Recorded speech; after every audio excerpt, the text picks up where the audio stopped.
सर्व मंगल मांगल्ये शिवे सर्वार्थ साधिके शरणे त्र्यंबके गौरी नारायणी नमोस्तुते। मैं कमल के आसन पर बैठी हुई महिषासुर मर्दिनी माँ भगवती महालक्ष्मी का भजन करती हूँ, जो अपने हाथों में अक्षमाला, फरसा, गदा, बाण, वज्र, पद्म, धनुष, कुंडिका, दंड, शक्ति, खड्ग, ढाल, शंख, घंटा, मधुपात्र, शूल, पाश और चक्र धारण करती हैं, तथा जिनके श्री विग्रह की कांति मूंगे के समान लाल है। मासिक दुर्गा अष्टमी का धार्मिक महत्व बहुत अधिक है। इसे विशेष रूप से उन भक्तों द्वारा मनाया जाता है जो प्रति माह माँ दुर्गा की पूजा और व्रत रखते हैं। इस दिन पूजा करने से व्यक्ति के जीवन में सुख, समृद्धि और शांति का वास होता है। ये दिन विशेष रूप से शत्रुओं को पराजित करने, रोगों से मुक्ति और समस्त दुखों से छुटकारा पाने का एकमात्र साधन है। आज के वीडियो में आप श्रवण करेंगे दुर्गा अष्टमी की पौराणिक व्रत कथा। ऋषि कहते हैं, पूर्व काल में देवताओं और असुरों में पूरे 100 वर्षों तक घोर संग्राम हुआ था। उसमें असुरों का स्वामी महिषासुर था और देवताओं का नायक इंद्र। उस युद्ध में देवताओं की सेना महाबली असुरों से परास्त हो गई। संपूर्ण देवताओं को जीतकर महिषासुर इंद्र बन बैठा। तब पराजित देवता प्रजापति ब्रह्मा जी को आगे करके उस स्थान पर गए जहाँ भगवान शंकर और भगवान विष्णु विराजमान थे। देवताओं ने महिषासुर के पराक्रम तथा अपनी पराजय का यथावत वृतांत उन दोनों देवेश्वरों से विस्तार पूर्वक कह सुनाया और वे बोले, हे भगवान, महिषासुर सूर्य, इंद्र, अग्नि, वायु, चंद्रमा, यम, वरुण तथा अन्य देवताओं के भी अधिकार छीनकर स्वयं ही सबका अधिष्ठाता बना बैठा है। उस दुरात्मा महिष ने समस्त देवताओं को स्वर्ग से निकाल दिया है। अब वे मनुष्यों की भांति पृथ्वी पर विचरते हैं। दैत्यों की ये सारी करतूत हमने आप लोगों से कह सुनाई। अब हम आपकी शरण में आए हैं, उसके वध का कोई उपाय सोचिए। इस प्रकार देवताओं के वचन सुनकर भगवान विष्णु और भगवान शिव ने दैत्यों पर बड़ा क्रोध किया। उनकी बोहें तन गई और मुंह टेढ़ा हो गया। तब अत्यंत कोप में भरे हुए चक्रपाणी श्री विष्णु के मुख से एक महान तेज प्रकट हुआ।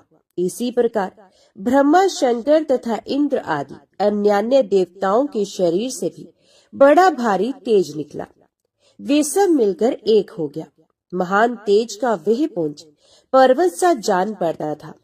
देवताओं ने देखा, वहां उसकी ज्वालाएं संपूर्ण दिशाओं में व्याप्त हो रही थी। संपूर्ण देवताओं के शरीर से प्रकट हुए उस तेज की कहीं तुलना नहीं थी। एकत्रित होने पर वह एक नारी के रूप में परिणित हो गया और अपने प्रकाश से तीनों लोकों में व्याप्त जान पड़ा। भगवान शंकर का जो तेज था, उससे उस देवी का मुख प्रकट हुआ। यमराज के तेज से उसके सर पे बाल आ गए। भगवान विष्णु के तेज से उसकी भुजाएं प्रकट हुई। चंद्रमा के तेज से दोनों स्तनों का और इंद्र के तेज से मध्य भाग तट प्रदेश का प्रादुर्भाव हुआ। वरुण के तेज से जंघा और पिंडली तथा पृथ्वी के तेज से नितंब भाग प्रकट हुआ। ब्रह्मा जी के तेज से दोनों चरण और सूर्य के तेज से उनकी अंगुलियां प्रकट हुई। वसुओं के तेज से हाथों की अंगुलियां और कुबेर के तेज से नासिका प्रकट हुई। उस देवी के दांत प्रजापति के तेज से और तीनों नेत्र अग्नि के तेज से प्रकट हुए थे। उसकी बोहें संध्या के और कान वायु के तेज से उत्पन्न हुए थे। इसी प्रकार अन्य देवताओं के तेज से उस कल्याणकारी देवी का आविर्भाव हुआ। तदंतर समस्त देवताओं के तेज पुंज से प्रकट हुई देवी को देखकर महिषासुर के सताए हुए देवता बहुत प्रसन्न हुए। पिनाकधारी भगवान शंकर ने अपने शूल से एक शूल निकालकर उन्हें दिया। फिर भगवान विष्णु ने भी अपने चक्र से चक्र उत्पन्न करके माँ भगवती को अर्पण किया। वरुण ने भी शंख भेंट किया। अग्नि ने उन्हें शक्ति दी और वायु ने धनुष तथा बाण से भरे हुए 2 तरकस प्रदान किए। सहस्र नेत्रों वाले देवराज इंद्र ने अपने वज्र से एक वज्र उत्पन्न करके दिया और ऐरावत हाथी से उतारकर एक घंटा भी प्रदान किया। यमराज ने काल दंड से दंड, वरुण ने पाश, प्रजापति ने स्वटिक्ष की माला तथा ब्रह्मा जी ने कमंडलू भेंट किया। सूर्य ने देवी के समस्त रोमकूपों में अपनी किरणों का तेज भर दिया। काल ने उन्हें चमकती हुई ढाल और तलवार दी। क्षीर समुद्र ने उज्जवल हार तथा कभी जीर्ण न होने वाले 2 दिव्य वस्त्र भेंट किए। साथ ही उन्होंने दिव्य चूड़ामणि, 2 कुंडल, कड़े, उज्जवल अर्धचंद्र, सब बाहुओं के लिए केयूर, दोनों चरणों के लिए निर्मल नुपुर, गले की सुंदर हंसली और सब अंगुलियों में पहनने के लिए रत्नों की बनी अंगूठियां दी। विश्वकर्मा ने उन्हें अत्यंत निर्मल फरसा भेंट किया। साथ ही अनेक प्रकार के अस्त्र और अभेद्य कवच दिए। इनके सिवा मस्तक और वक्ष स्थल पर धारण करने के लिए कभी न कुम्हलाने वाले कमलों की मालाएं दी। जल्दी ने उन्हें सुंदर कमल का फूल भेंट किया। हिमालय ने सवारी के लिए सिंह तथा भांति भांति के रत्न समर्पित किए। धन अध्यक्ष कुबेर ने मधु से भरा पान पात्र दिया तथा संपूर्ण नागों के राजा शेष ने, जो इस पृथ्वी को धारण करते हैं, उन्हें बहुमूल्य मणियों से विभूषित नागहार भेंट किया। इसी प्रकार अन्य देवताओं ने भी आभूषण और अस्त्र शस्त्र देकर देवी का सम्मान किया। तत्पश्चात उन्होंने बारंबार अट्टहास पूर्वक उच्च स्वर से गर्जना की। उनके भयंकर नाद से संपूर्ण आकाश गूंज उठा। देवी का वे अत्यंत उच्च स्वर से किया हुआ सिंहनाद कहीं समा न सका। आकाश उसके सामने लघु प्रतीत होने लगा। उससे बड़े जोर की प्रतिध्वनि हुई, जिससे संपूर्ण विश्व में हलचल मच गई और समुद्र कांप उठे। पृथ्वी डोलने लगी और समस्त पर्वत हिलने लगे। उस समय देवताओं ने अत्यंत प्रसन्नता के साथ सिंह वाहिनी भवानी से कहा, हे देवी, तुम्हारी जय हो। साथ ही महर्षियों ने भक्ति भाव से विनम्र होकर उनका स्तवन किया। संपूर्ण त्रिलोकी को शोभग्रस्त देख दैत्यगण अपनी समस्त सेना को कवच आदि से सुसज्जित कर हाथों में हथियार ले सहसा उठकर खड़े हो गए। उस समय महिषासुर ने बड़े क्रोध में आकर कहा, आह, ये क्या हो रहा है। फिर वे संपूर्ण असुरों से घिरकर उस सिंहनाद की ओर लक्ष्य करके दौड़ा और आगे पहुंचकर उसने देवी को देखा, जो अपनी प्रभा से तीनों लोगों को प्रकाशित कर रही थी। उनके चरणों के भार से पृथ्वी दबी जा रही थी। माथे के मुकुट से आकाश में रेखा सी खींच रही थी तथा वे अपने धनुष की टंकार से 7 पातालों को शुद्ध किए देती थी। देवी अपनी 1000 भुजाओं से संपूर्ण दिशाओं को आच्छादित करके खड़ी थी। तुरंत उनके साथ दैत्यों का युद्ध छिड़ गया। नाना प्रकार के अस्त्र शस्त्रों के प्रहार से संपूर्ण दिशाएं उद्भासित होने लगी। चिक्षुर नामक महान असुर महिषासुर का सेना नायक था। वह देवी के साथ युद्ध करने लगा। अन्य दैत्यों की चतुरंगिणी सेना साथ लेकर चामर भी लड़ने लगा। 60,000 रथियों के साथ आकर उदगर नामक महादैत्य ने लोहा लिया। 1 करोड़ रथियों को साथ लेकर महाहनु नामक दैत्य युद्ध करने लगा, जिसके रोए तलवार के समान तीखे थे। वे 80 लोमा नाम का महादैत्य 5 करोड़ रथी सैनिकों सहित युद्ध में आ डटा। 60 लाख रथियों से घिरा हुआ वाशकल नामक दैत्य भी उस युद्ध भूमि में लड़ने लगा। परिवारित नामक राक्षस हाथी सवार और घुड़सवारों के अनेक दलों तथा 1 करोड़ रथियों की सेना लेकर युद्ध करने लगा। बिडाल नामक दैत्य 5 अरब रथियों से घिरकर लोहा लेने लगा। इनके अतिरिक्त और भी हजारों महादैत्य रथ, हाथी और घोड़ों की सेना साथ लेकर वहां देवी के साथ युद्ध करने लगे। स्वयं महिषासुर उस रणभूमि में कोटि कोटि सहस्र रथ, हाथी और घोड़ों की सेना से घिरा हुआ खड़ा था। वे दैत्य देवी के साथ तोमर, भिंदीपाल, शक्ति, मूसल, खड़ग, परशु और पटिश आदि अस्त्र शस्त्रों का प्रहार करते हुए युद्ध कर रहे थे। कुछ दैत्यों ने उन पर शक्ति का प्रहार किया, कुछ लोगों ने पाश फेंके तथा कुछ दूसरे दैत्यों ने खड्ग प्रहार करके देवी को मार डालने का उद्योग किया। देवी ने भी क्रोध में भरकर खेल खेल में ही अपने अस्त्र शस्त्रों की वर्षा करके दैत्यों के वे समस्त अस्त्र शस्त्र काट डाले। उनके मुख पर परिश्रम या थकावट का रंच मात्र भी चिन्ह नहीं था। देवता और ऋषि उनकी स्तुति कर रहे थे और वे भगवती परमेश्वरी दैत्यों के शरीरों पर अस्त्र शस्त्रों की वर्षा करती रही।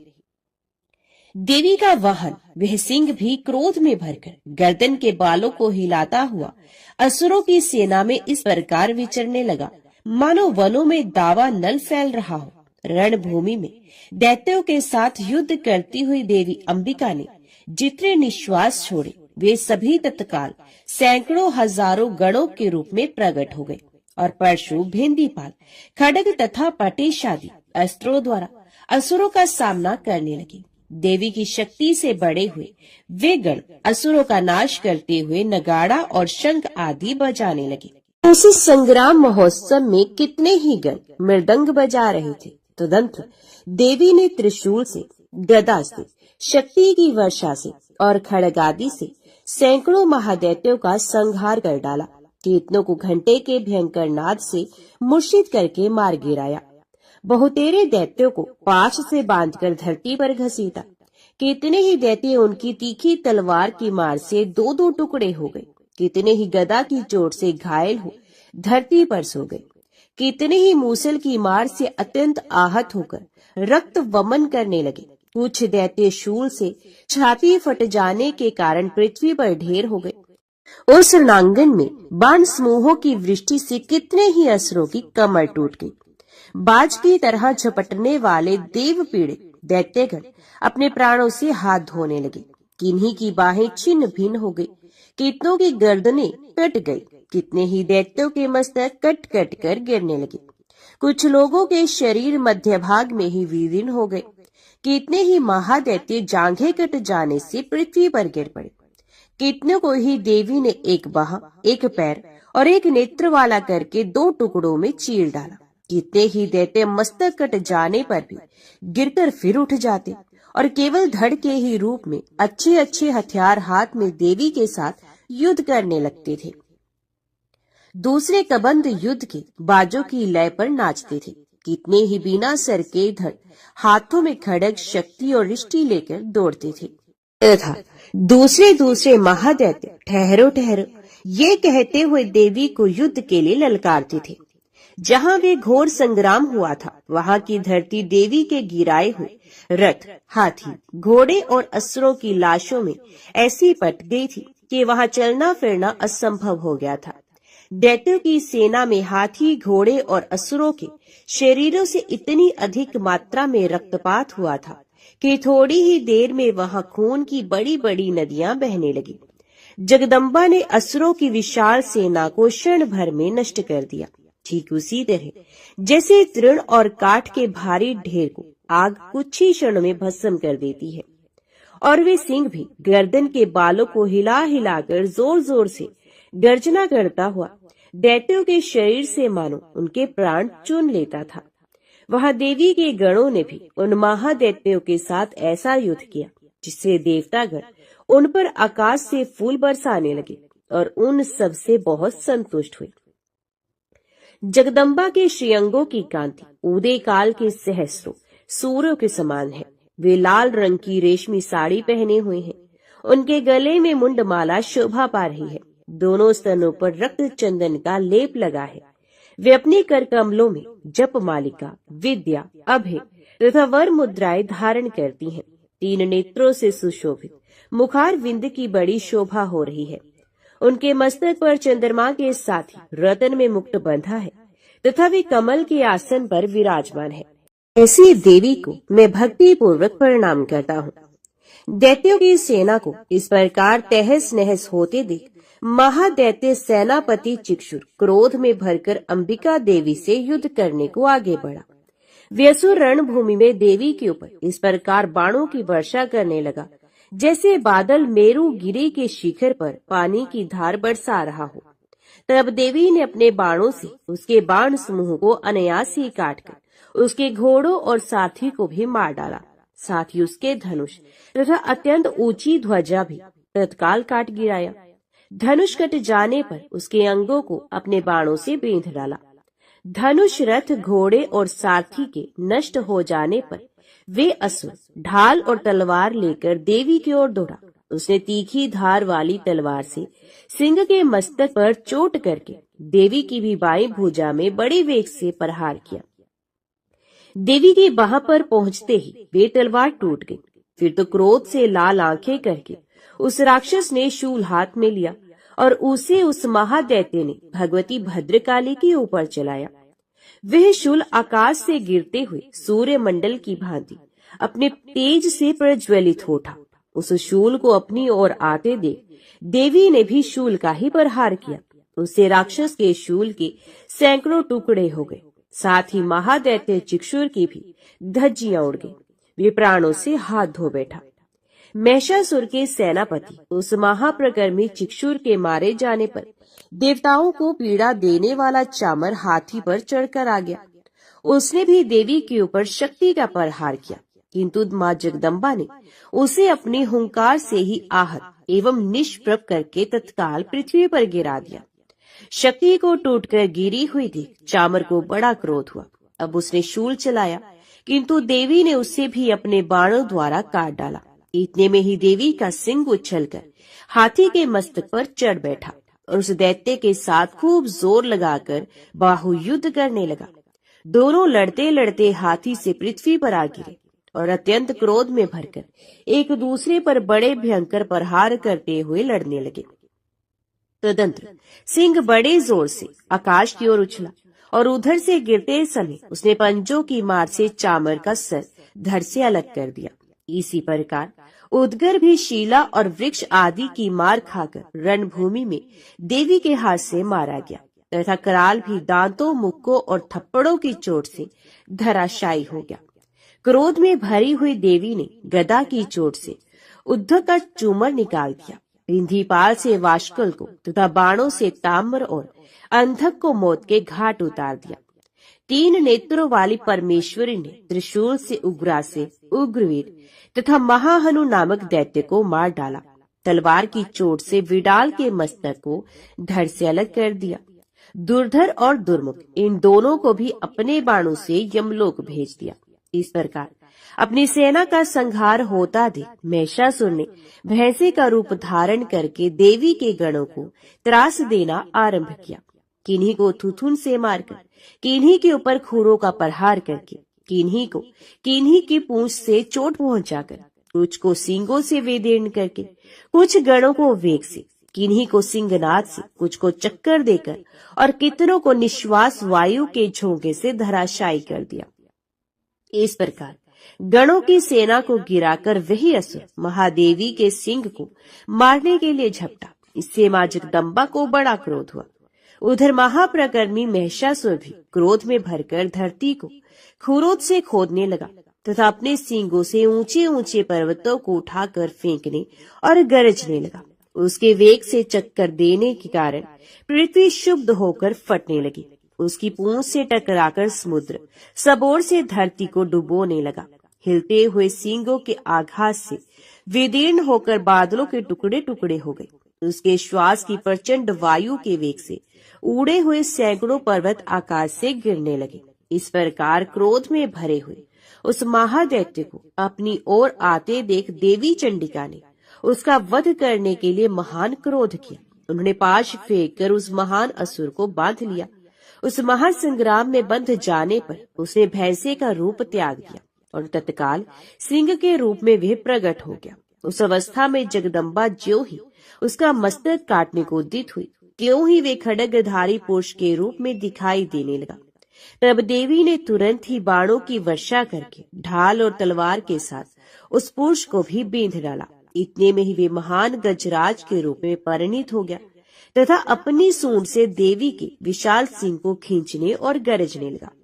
खींचते समय देवी ने तलवार से उसकी सूंड काट डाली। तब उस महादैत्य ने पुनः भैंसे का रूप धारण कर लिया और पहले की ही भांति चराचर प्राणियों सहित तीनों लोकों को व्याकुल करने लगा।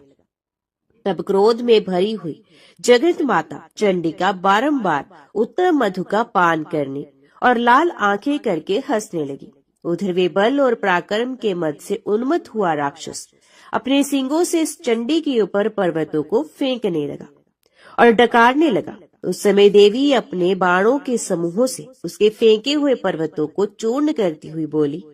बोलते समय उनका मुख मधु के मद से लाल हो रहा था और वाणी लड़खड़ा रही थी। देवी ने कहा, अरे ओ मूर्ख, मैं जब तक मधु पीती हूँ तब तक तू क्षण भर के लिए खूब गरज ले। मेरे हाथ से यही तेरी मृत्यु हो जाने पर जब शीघ्र ही देवता भी गर्जना करेंगे। ऋषि कहते हैं, यो कहकर देवी उछली और महादैत्य के ऊपर चढ़ गई। फिर अपने पैर से उसे दबाकर उन्होंने शूल से उसके कंठ में आघात किया। उनके पैर से दबा होने पर भी महिषासुर अपने मुख से दूसरे रूप में बाहर आने लगा। अभी आधे शरीर से ही वे बाहर निकलने पाया था कि देवी ने अपने प्रभाव से उसे रोक दिया। आधा निकला होने पर भी वे महादैत्य देवी से युद्ध करने लगा। तब देवी ने बहुत बड़ी तलवार से उसका मस्तक काट गिराया। फिर तो हाहाकार करती हुई दैत्यों की सारी सेना भाग गई तथा संपूर्ण देवता अत्यंत प्रसन्न हो गए। देवताओं ने दिव्य महर्षियों के साथ दुर्गा देवी का स्तवन किया। गंधर्वराज गान करने लगे तथा अप्सराएं नृत्य करने लगी। सिद्धि की इच्छा रखने वाले पुरुष जिनकी सेवा करते हैं तथा देवता जिन्हें सब ओर से घेरे रहते हैं, उन जया नाम वाली दुर्गा देवी का ध्यान करें। उनके श्रीअंगों की आभा काले मेघ के समान श्याम है। अपने कटाक्षों से शत्रु समूह को भय प्रदान करती है। उनके मस्तक पर आबद्ध चंद्रमा की रेखा शोभा पाती है। वे अपने हाथों में शंख, चक्र, कृपाण और त्रिशूल धारण करती हैं। उनके 3 नेत्र हैं। वे सिंह के कंधे पर चढ़ी हुई हैं और अपने तेज से तीनों लोगों को परिपूर्ण कर रही हैं। अत्यंत पराक्रमी दुरात्मा महिषासुर तथा उसकी दैत्य सेना की देवी के हाथ से मारे जाने पर इंद्र आदि देवता प्रणाम के लिए गर्दन तथा कंधे झुकाकर उन देवी भगवती दुर्गा का उत्तम वचनों द्वारा स्तवन करने लगे। उस समय उनके सुंदर अंगों में अत्यंत हर्ष के कारण रोमांच हो आया था। देवता बोले, संपूर्ण देवताओं की शक्ति का समुदाय ही जिनका स्वरूप है तथा जिन देवी ने अपनी शक्ति से संपूर्ण जगत को व्याप्त कर रखा है, समस्त देवताओं और महर्षियों की पूजनीय जगदम्बा को हम भक्ति पूर्वक नमस्कार करते हैं। वे हम लोगों का कल्याण करें। जिनके अनुभव प्रभाव और बल का वर्णन करने में भगवान शेषनाग और ब्रह्मा जी तथा महादेव जी भी समर्थ नहीं है। ये भगवती चंडिका संपूर्ण जगत का पालन एवं अशुभ भय का नाश करने का विचार करें। जो पुण्य आत्माओं के घरों में स्वयं ही लक्ष्मी रूप से, पापियों के यहाँ दरिद्रता रूप से, शुद्ध अंतकरण वाले पुरुषों के हृदय में बुद्धि रूप से, सत्पुरुषों में श्रद्धा रूप से तथा कुलीन मनुष्य में लज्जा रूप से निवास करती हैं, उन आप भगवती दुर्गा को हम नमस्कार करते हैं। देवी, संपूर्ण विश्व का पालन कीजिए। देवी, आपके इन अचिंत्य रूप का, असुरों का नाश करने वाले भारी पराक्रम का तथा समस्त देवताओं और दैत्यों के समक्ष युद्ध में प्रकट किए हुए आपके अद्भुत चरित्रों का हम किस प्रकार वर्णन करें। आप संपूर्ण जगत की उत्पत्ति में कारण है। आप में सत्वगुण, रजोगुण और तमोगुण ये तीनों गुण मौजूद हैं, तो भी दोषों के साथ आपका संसर्ग नहीं जान पड़ता। भगवान विष्णु और महादेव जी आदि देवता भी आपका पार नहीं पाते। आप ही सबका आश्रय है। ये समस्त जगत आपका अंशभूत है, क्योंकि आप सबकी आदिभूत अव्याकृता प्राप्त करती हैं। देवी, संपूर्ण यज्ञों में जिसके उच्चारण से सब देवता तृप्ति लाभ करते हैं, वे स्वाहा आप ही है। इसके अतिरिक्त आप पितरों की भी तृप्ति का कारण है। अतएव सब लोग आपको स्वधा भी कहते हैं। देवी, जो मोक्ष की प्राप्ति का साधन है, अचिंत्य महाव्रत स्वरूपा है, समस्त दोषों से रहित जितेंद्र तत्व को ही सार वस्तु मानने वाले तथा मोक्ष की अभिलाषा रखने वाले मुनिजन जिसका अभ्यास करते हैं, वे भगवती परा विद्या आप ही है। आप शब्द स्वरूपा है। अत्यंत निर्मल ऋग्वेद, यजुर्वेद तथा उद्गीत के मनोहर पदों के पाठ से युक्त सामवेद का भी आधार आप ही है। आप देवी, त्रय, तीनों वेद और भगवती 6 ऐश्वर्यों से युक्त है। इस विश्व की उत्पत्ति एवं पालन के लिए आप ही वार्ता, खेती एवं आजीविका के रूप में प्रकट हुई हैं। आप संपूर्ण जगत की घोर पीड़ा का नाश करने वाली हैं देवी, जिसे समस्त शास्त्रों के सार का ज्ञान होता है। वे मेधा शक्ति आप ही है। दुर्गम भवसागर से पार उतारने वाली नौका रूप दुर्गा देवी भी आप ही है। आपकी कहीं भी आसक्ति नहीं है। कैटव के शत्रु भगवान विष्णु के वक्षस्थल में एकमात्र निवास करने वाली भगवती लक्ष्मी तथा भगवान चंद्रशेखर द्वारा सम्मानित देवी गौरी भी आप ही है। आपका मुख मंद मुस्कान से सुशोभित, निर्मल, पूर्ण चंद्रमा के बिंब का अनुकरण करने वाला और उत्तम स्वर्ण की मनोहर कांति से कमनीय है। तो भी उसे देखकर महिषासुर को क्रोध हुआ और सहसा उसने उस पर प्रहार कर दिया। ये बड़े आश्चर्य की बात है देवी। वही मुख जब क्रोध से युक्त होने पर उदय काल के चंद्रमा की भांति लाल और तनी हुई बोहों के कारण विकराल हो उठा, तब उसे देखकर जो महिषासुर के प्राण तुरंत नहीं निकल गए, वे उससे भी बढ़कर आश्चर्य की बात है। क्योंकि क्रोध में भरे हुए यमराज को देखकर भला कौन जीवित रह सकता है। देवी, आप प्रसन्न हो। परमात्मा स्वरूप आपके प्रसन्न होने पर जगत का भी उदय होता है और क्रोध में भर जाने पर आप तत्काल ही कितने कुलों का सर्वनाश कर डालती हैं। ये बात अभी अनुभव में आई है, क्योंकि महिषासुर की ये विशाल सेना क्षण भर में आपके कोप से नष्ट हो गई है। सदा अभी उदय प्रदान करने वाली आप जिन पर प्रसन्न रहती हैं, वे ही देश में सम्मानित है। उन्हीं को धन और यश की प्राप्ति होती है। उन्हीं का धर्म कभी शिथिल नहीं होता तथा वे ही अपने रिष्ट पुष्ट स्त्री पुत्र और भृत्यों के साथ धन्य माने जाते हैं। देवी, आपकी ही कृपा से पुण्य आत्मा पुरुष प्रतिदिन अत्यंत श्रद्धा पूर्वक सदा सब प्रकार के धर्म अनुकूल कर्म करता है और उसके प्रभाव से स्वर्गलोक में जाता है। इसलिए आप तीनों लोकों में निश्चय ही मनोवांछित फल देने वाली है। माँ दुर्गे, आप स्मरण करने पर सब प्राणियों का भय हर लेती है और स्वस्थ पुरुषों द्वारा चिंतन करने पर उन्हें परम कल्याणमयी बुद्धि प्रदान करती है। दुख, दरिद्रता और भय हरने वाली देवी, आपके सिवा दूसरी कौन है जिसका चित्त सबका उपकार करने के लिए सदा ही व्याद्र रहता हो। देवी, इन राक्षसों के मरने से संसार को सुख मिले तथा ये राक्षस चिरकाल तक नरक में रहने के लिए भले ही पाप करते हो, इस समय संग्राम में मृत्यु को प्राप्त होकर स्वर्गलोक में जाए, निश्चय ही यही सोचकर आप शत्रुओं का वध करती हैं। आप शत्रुओं पर शस्त्रों का प्रहार क्यों करती हैं? समस्त अस्त्रों को दृष्टिपात मात्र से ही भस्म क्यों नहीं कर देती? इसमें एक रहस्य है। ये शत्रु भी हमारे शस्त्रों से पवित्र होकर उत्तम लोकों में जाए, इस प्रकार उनके प्रति भी आपका विचार अत्यंत उत्तम रहता है। खड़ग के तेज पुंज की भयंकर दीप्ति से तथा आपके त्रिशूल के अग्रभाग की घनीभूत प्रभा से चौंधियाकर जो अस्त्रों की आंखें फूट रही गई, उसमें कारण यही था कि ये मनोहर रश्मियों से चंद्रमा के समान आनंद प्रदान करने वाले आपके सुंदर मुख का दर्शन करते थे। देवी, आपका शील दुराचारियों के बुरे बर्ताव को दूर करने वाला है। साथ ही ये रूप ऐसा है जो कभी चिंतन में नहीं आ सकता और जिसकी कभी दूसरों से तुलना भी नहीं की जा सकती, तथा आपका बल और पराक्रम तो उन दैत्यों का भी नाश करने वाला है जो कभी देवताओं के पराक्रम को भी नष्ट कर चुके थे। इस प्रकार आपने शत्रुओं पर भी अपनी दया ही प्रकट की है। वरदायिनी देवी, आपके इस पराक्रम की किसके साथ तुलना हो सकती है? तथा शत्रु को भय देने वाले एवं अत्यंत मनोहर ऐसा रूप ही आपके सिवा और कहाँ है? हृदय में कृपा और युद्ध में निष्ठुरता, ये दोनों बातें तीनों लोगों के भीतर केवल आप में ही देखी गई हैं। माता, आपने शत्रुओं का नाश करके समस्त त्रिलोकी की रक्षा की है। उन शत्रुओं को भी युद्ध भूमि में मारकर स्वर्गलोक में पहुंचाया है तथा उन्मत्त दैत्यों से प्राप्त होने वाले हम लोगों के भय को भी दूर कर दिया है। आपको हमारा नमस्कार है। देवी, आप शूल से हमारी रक्षा करें, अंबिके खड्ग से भी हमारी रक्षा करें तथा घंटा की ध्वनि और धनुष की टंकार से भी आप हम लोगों की रक्षा करें। चंडिके, पूर्व, पश्चिम और दक्षिण दिशा में आप हमारी रक्षा करें तथा हे ईश्वरी, अपने त्रिशूल को घुमाकर आप उत्तर दिशा में भी हमारी रक्षा करें। तीनों लोकों में आपके जो परम सुंदर एवं अत्यंत भयंकर रूप विचरते रहते हैं, उनके द्वारा भी आप हमारी तथा इस भूलोक की रक्षा करें।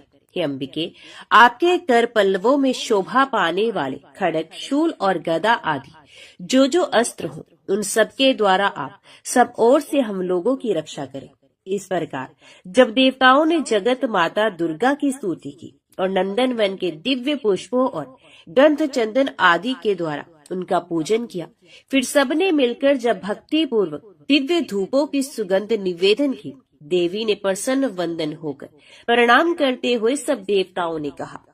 देवी बोली, देवताओं, तुम सब लोग मुझसे जिस वस्तु की अभिलाषा रखते हो उसे मांगो। देवता बोले, भगवती ने हमारी सब इच्छा पूर्ण कर दी, अब कुछ भी बाकी नहीं, क्योंकि हमारा ये शत्रु महिषासुर मारा गया। महेश्वरी, इतने पर भी यदि आप हमें और वर देना चाहती हैं, तो हम जब जब भी आपका स्मरण करें, तब तब आप दर्शन देकर हम लोगों के महान संकट दूर कर दिया करें तथा प्रसन्न मुखी अंबिके, जो मनुष्य इन स्तोत्रों द्वारा आपकी स्तुति करे, उसे वित्त, समृद्धि और वैभव देने के साथ ही उसकी धन और स्त्री आदि संपत्ति को भी बढ़ाने के लिए आप सदा हम पर प्रसन्न रहें। देवताओं ने जब अपने तथा जगत के कल्याण के लिए भद्रकाली देवी को इस प्रकार प्रसन्न किया, तब वे तथास्तु कहकर वहीं अंतर ध्यान हो गई। जय मां भगवती, जय मां दुर्गा।